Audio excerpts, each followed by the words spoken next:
नमस्कार, capital TV पर किस्सा यूपी का देख रहे हैं आप। मैं हूं राधिका राज। कुछ सालों पहले जब 3 तलाक को खत्म कर दिया गया था तो मुस्लिम महिलाओं को राहत मिली थी कि अब उनका भविष्य सुरक्षित है। लेकिन आज एक मामला सामने आया जिसने फिर से उन महिलाओं के भविष्य को सड़क पर ला दिया। मशहूर शायर मुनव्वर राना की बेटी हिबा राना ने उनके पति साकिब और ससुराल के लोगों पर ट्रिपल तलाक, मारपीट और घर से निकालने के आरोप लगाए और एफआईआर भी की, जिसके बाद पुलिस ने जांच करना शुरू कर दिया। और इसी बीच हिबा राना की छोटी बहन उरूसा राना ने कहा कि ये पूरा मामला परिवार से जुड़ा है, यानी उनका पर्सनल मैटर है और उन्हें ट्रिपल तलाक के बारे में कुछ नहीं पता। साथ ही उन्होंने ये भी कहा कि अदालत में इस मामले की सुनवाई चल रही है, इसलिए मुझसे कुछ ना पूछा जाए। यानी ट्रिपल तलाक आज एक बार फिर मुस्लिम महिलाओं के सामने एक चुनौती बनकर खड़ा हो गया है। ऐसे में सवाल उठता है कि क्या कानून की किताब में लिखा हुआ सिर्फ कागज पर रह गया है? इसी पर चर्चा करने के लिए मेरे साथ स्टूडियो में मौजूद है कैपिटल टीवी के executive editor Rajeev Kumar. Sir, आपका बहुत बहुत स्वागत है। धन्यवाद। सर, ट्रिपल तलाक का मामला आज फिर से सामने आ गया। इससे जो मुस्लिम महिलाएं हैं उनके भविष्य पर सवाल उठ रहा है। देखिए, मुस्लिम महिलाओं का ऐसे भी कोई भविष्य नहीं है जी। जिसका भविष्य नहीं है उसके भविष्य पर सवाल कहां से उठेगा? क्योंकि ये लोग ऐसे हैं जो अपने फायदे के कानून के खिलाफ भी प्रदर्शन करते हैं। बात यहाँ पर मुस्लिम महिलाओं की नहीं हो रही, बात यहाँ उस परिवार की हो रही है जिस परिवार से ये बेटी आती है। हिबा राना कौन है?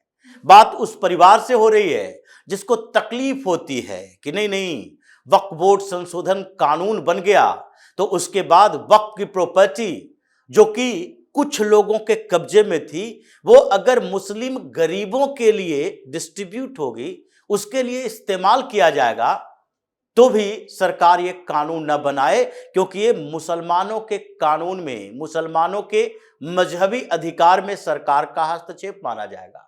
ये वो परिवार है क्योंकि इसी की बेटी है, मुनव्वर राना की एक बेटी हिबा राना, जो आज फंसी हुई है तो योगी आदित्यनाथ के पास जा रही है अपील करने, मुझे इंसाफ दिलाइए, इंसाफ दिलाइए। एफआईआर दर्ज होगा, इंसाफ तो मिलेगा ही।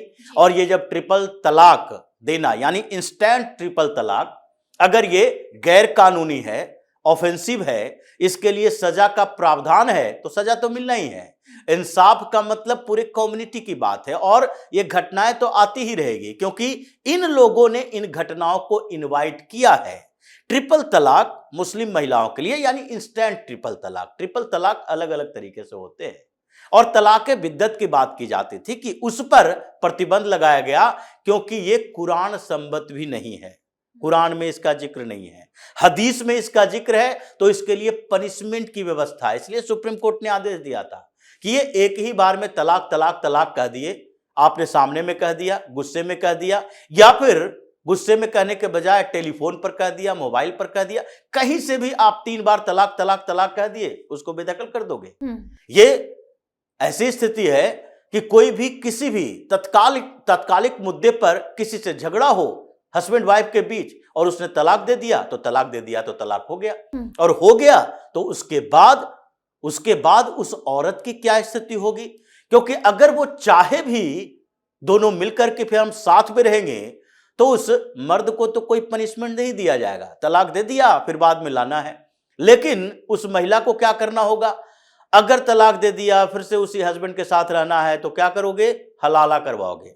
अब हलाला के लिए मौलाना ढूंढो, उसके परिवार के लोग ढूंढो, जिसके साथ शादी होगी, निकाह होगा, और उसके बाद उसके साथ रहोगे और फिर वापस आओगे अपने हस्बैंड के पास। ये जहालत भरी सोच और जलील करने वाली महिलाओं की एक कानूनी व्यवस्था थी, और इस व्यवस्था के खिलाफ सुप्रीम कोर्ट ने आदेश दिया, सरकार ने पनिशमेंट लगाए, और उसके बाद ये मुस्लिम महिलाएं भी जब बाहर निकल कर कह रही है कि नहीं, ये मोदी सरकार कौन होती है, मोदी कौन होता है जो हमारे मजहबी मामलों में हस्तक्षेप करे? तो आपके मजहबी मामलों में हस्तक्षेप नहीं होगा तो ऐसे ही ट्रिपल तलाक मिलते रहेंगे, परेशान होते रहो, और परेशानी का कारण कुछ भी हो लेकिन आपको परेशान होना ही पड़ेगा। लेकिन अभी बात ये हिबा राना की हो रही है, क्योंकि ये वो परिवार है जिसने 2014 के बाद लगातार इस सरकार का विरोध किया, जो मुसलमानों के लिए सैकड़ों सालों से जो चलता रहा। अभी तक इस्लामिक धर्म सुधार, मजहब सुधार आंदोलन हुआ नहीं।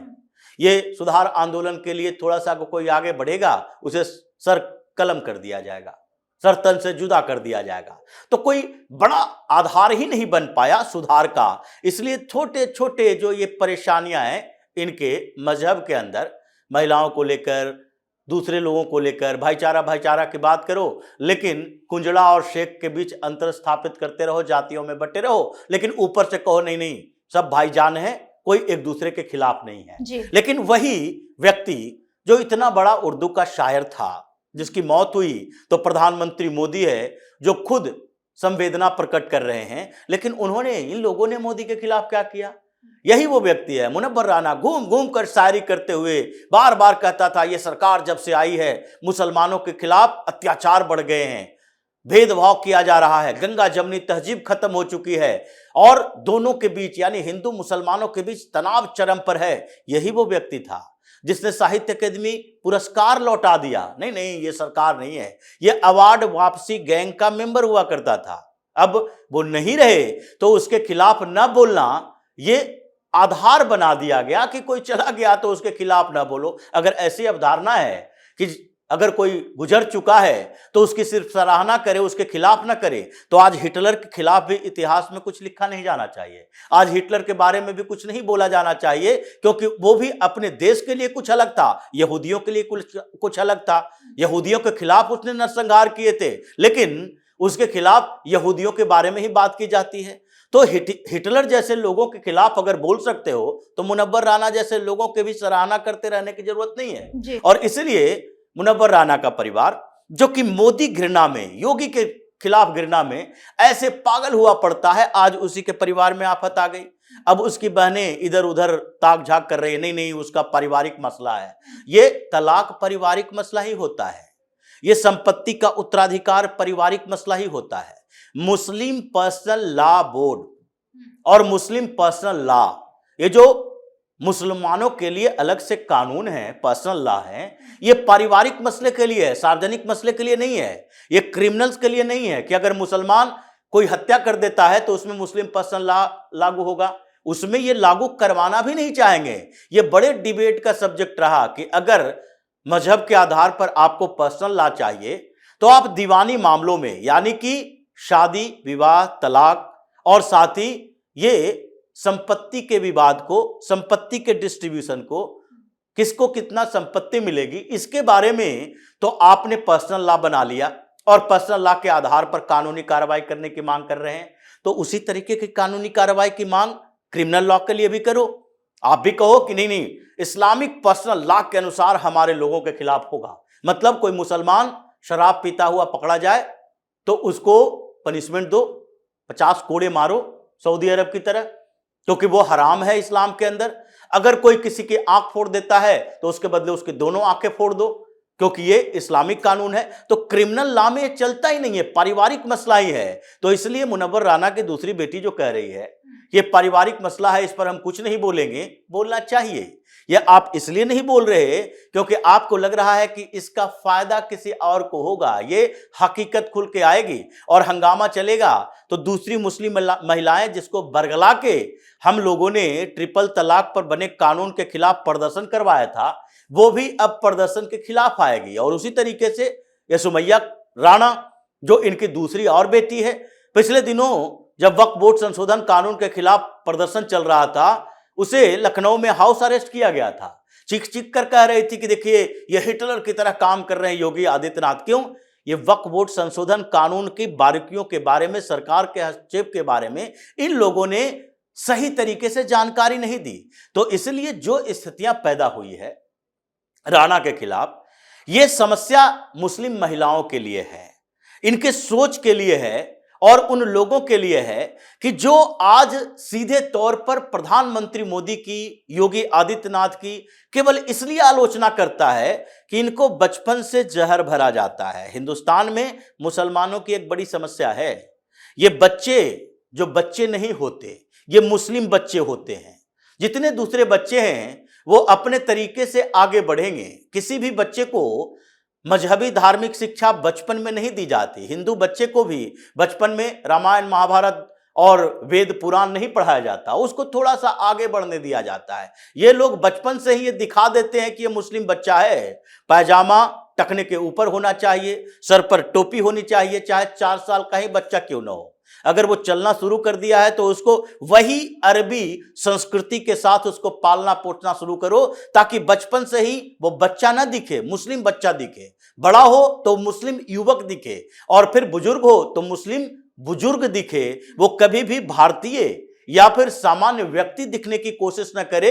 यही अवधारणा इनकी रही है। तो ये अवधारणा के साथ चलोगे और मोदी योगी से घृणा करते रहोगे तो नुकसान तो ऐसा होगा कि हर घर में बेटियां परेशान होगी आपके उन्हीं चरित्रों के कारण, और हर मुसलमान परेशान होगा अपने ही कर्मों के कारण। इसलिए जब इस तरह के फैमिली में मुनव्वर राना जैसे लोगों की बेटियां, जो प्रधानमंत्री मोदी जिसे इनवाइट करते थे, जिनके शेरो शायरी से पूरे हिंदुस्तान गूंजा करता था, और उस परिवार में जहां मुख्यमंत्री, बड़े नेता, ऑफिसर्स, सब लोगों का आना जाना है, उस परिवार का एक मर्द जब रहम नहीं कर रहा, इनको ऐसे प्रताड़ित कर रहा है, तो सामान्य लोगों की क्या औकात है। लेकिन फिर भी ये समझ नहीं पाते कि अभी जो चल रहा है उसमें हमें किसके साथ खड़ा होना है, किसके विरोध में खड़ा होना है।